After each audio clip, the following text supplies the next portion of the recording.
from the Iceberg with a Grandpolar, coming to you over the Ethernet and into your ears.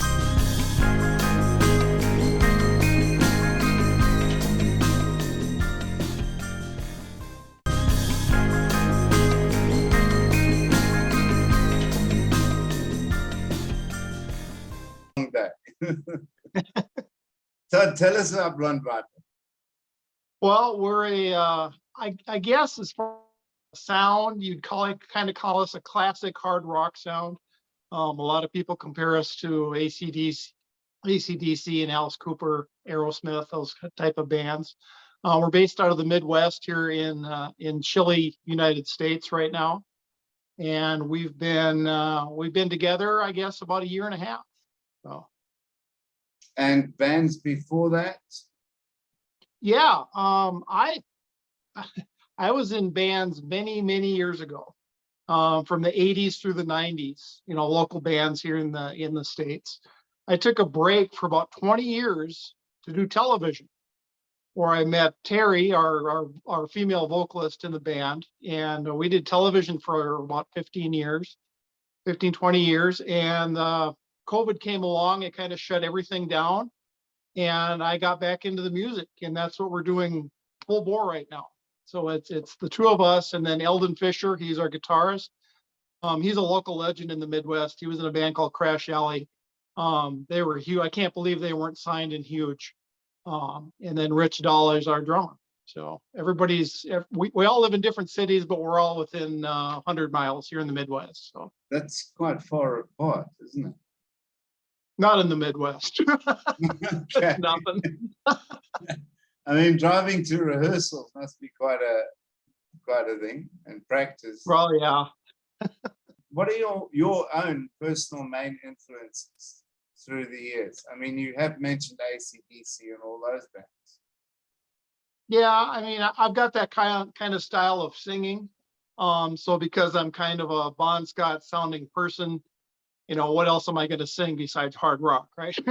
Yeah. But but I've got a lot of. I can't really say there's anything I'm not a fan of. Maybe country western, because it's so saturated here in the Midwest. I used to work at a country western radio station when I got out of high school, and probably because I had to do it on purpose, I got so tired of it that that's one genre I'm not into. But yeah, I kind of take from what I listen to. When I write music, I'll get ideas from the classic bands out there, but I'll get ideas from other things too.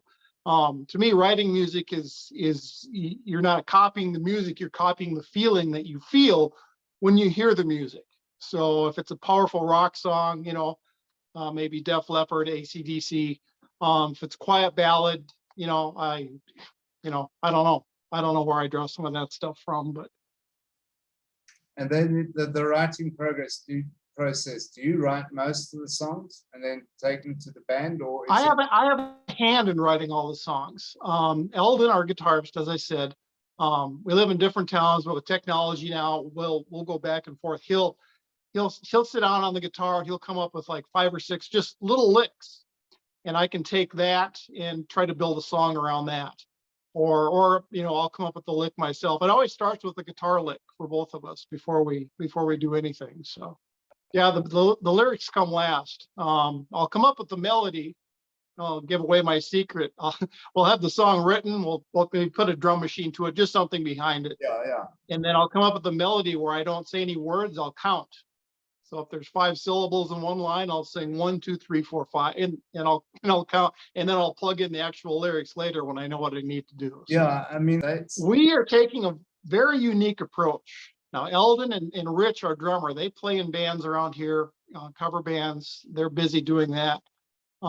We really haven't played live yet, and there's a reason for that. It's the collaboration and the writing. We decided we're going to strike while it's hot. We're cranking out songs like crazy. We're going back into the studio to record the second album in 3 weeks. Okay. So we're going to concentrate at least on getting that done, and then we'll worry about playing live. I mean, it's odd. We'll have two albums under our belt ready to go by the time we probably play any place live. But like I said, we want to strike while the getting's good. I mean, we were really happy with the first album, which just came out 2 weeks ago. But the songs that we've written for the second album, we're all very, very happy with them. So we want to keep going with that first. Yeah, and the fact that these guys these guys are in bands.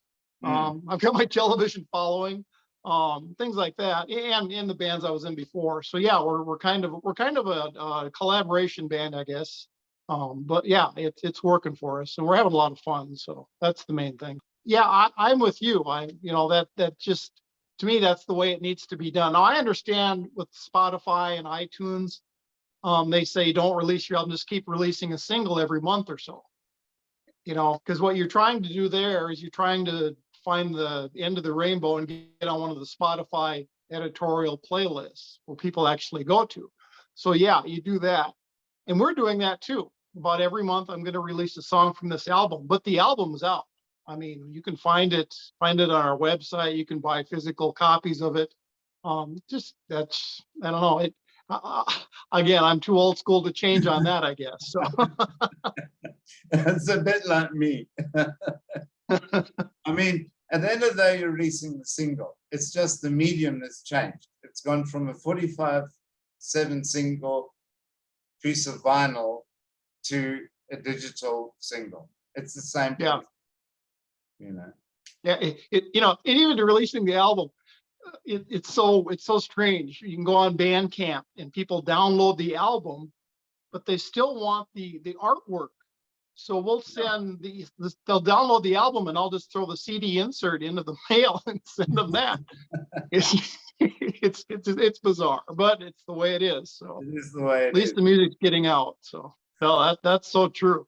And you say that in Uriah Heep's putting out new music, and it's like, okay, that's awesome. And would they have if there wasn't such an easy way to you can release your own music this way? So it's all good. Your lead singer Terry, is she a full-time musician, or was she just?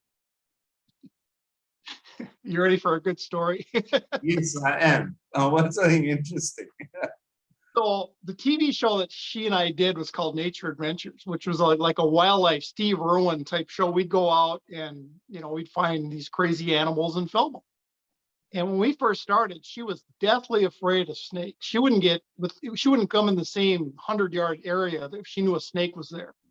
Well, 2-3 years into filming the show, she's catching them because she's quicker than I am.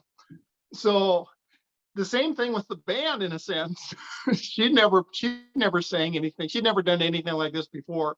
I've only heard her sing in the car, but she could hit the high notes on Bohemian Rhapsody, and I knew she could sing. So I said, come and give it a try. Well, it turns out she basically has perfect pitch. She has an unbelievable voice. And kind of like I forced her into catching snakes, I forced her into being in this band, and we're all happy about it. So that's a good one. I like that. And is that why you're called Blond Viper, because of her affection for snakes? Yeah, she's the blonde, and I'm the idiot with the vipers. I used to have a bunch of snakes in my house, and I'd be the one catching the venomous rattlesnakes and things. So she wouldn't do that, but she would catch the other ones. So you ready? Bring it on. Lasagna. Hooterville. AC/DC. Purple.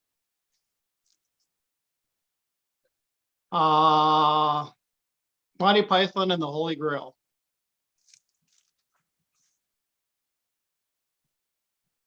Impossible to say. Let There Be Rock.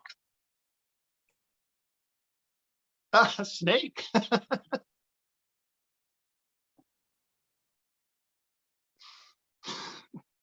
Oh, Harrison Ford.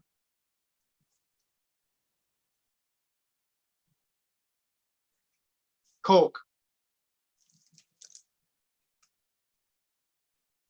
Yours, of course.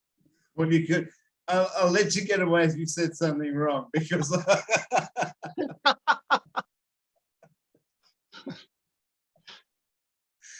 So that's quite unusual that I found a fellow Monty Python fan. Yeah. Well, yeah, I'll never forget the first time I saw that movie. I was at my grandma's in her kitchen, and she had a little portable TV, and I caught the beginning of it, and I couldn't. I just stood there the whole time and watched it. I couldn't believe what I was seeing. It's been my favorite movie ever since. Yeah, I mean, the first time I saw it, it was in a movie house when it came out, and took the girlfriend. She wanted to go and see some chick flick, and I said, no, we've got to watch this. It's all with knights and everything like that. So she said, okay. And the minute you heard those coconuts going at the beginning of the movie, that was me. Yeah. I'll bet your girlfriend hated it. Yeah, she did. Oh, we didn't go out for much longer.